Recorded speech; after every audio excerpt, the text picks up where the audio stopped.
This June will mark 2 years since the devastating collapse of an oceanfront condominium in Surfside, Florida. The land where the 12-story tower once stood has been sold and the victim's billion-dollar legal case settled. But what has yet to be finalized are answers into how and why the building crumbled. Yeah, leaving behind this mess to clean up. ABC 27's investigative reporter Katie LeGrone talks to one of the engineers still digging for answers and a grieving family frustrated with the lack of those answers. This is the site of the Champlain Towers South today. Branches of rusted metal pierce the concrete. Hoses, puddles, pumps, and cones border what are the remaining pieces of a structure that once was. From a distance, a fence wrapped in tarp is entwined with a few artificial flowers that remind us here was the site of nearly 100 lives lost. But nearly 24 months after this unimaginable tragedy, why this tower of homes crumbled to the ground overnight is still unknown. It's very frustrating for us, for the families, for the friends, for the unit owners, for everybody. Pablo Langsfeld lost his 26-year-old daughter, Nikki, and her husband in the collapse. Martin is her brother. We have absolutely no idea what happened. Not only as a respect to the 98 families and all the unit owners who lost everything in a matter of seconds, but to respect for everyone who lives on the coast or lives in condos across the state line.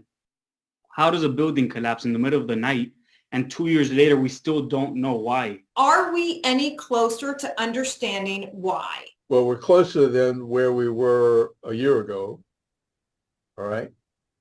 But we're not close to understanding why. Alan Kilsheimer is a world-renowned structural engineer hired by the town of Surfside to independently investigate what caused the 40-year-old condo to come down. Every time we talk, you're saying the same thing, which is we don't know yet. That's right. That's exactly right. Though Kilsheimer says he's 90% sure the tower's collapse was not the result of foundational issues, he says family lawsuits, police investigations, and an ongoing concurrent federal investigation have kept him and his team from getting access to inspecting and testing critical building remains. Those unanticipated delays, he says, now increasing his costs and ultimately the town's. I'm asking for more money. During an update to town commissioners a few months ago, he asked and was approved for an additional $575,000, increasing the town's estimated total cost for this independent query to more than $3 million. That's a lot. Yes, it is. What do you say to those family members who have just been eagerly and patiently waiting for answers that have yet to come? What I've said to them when I have met with them at their request or when I've talked to them is that we're not going to give up. We're going to get to the bottom line of this. But when remains another unknown for the families who are desperate to move on, but can't. We know these things take time. We want the full 100% report. Families and residents can not know. We need to know the exact answer. But 2 years and not one update is a little bit ridiculous.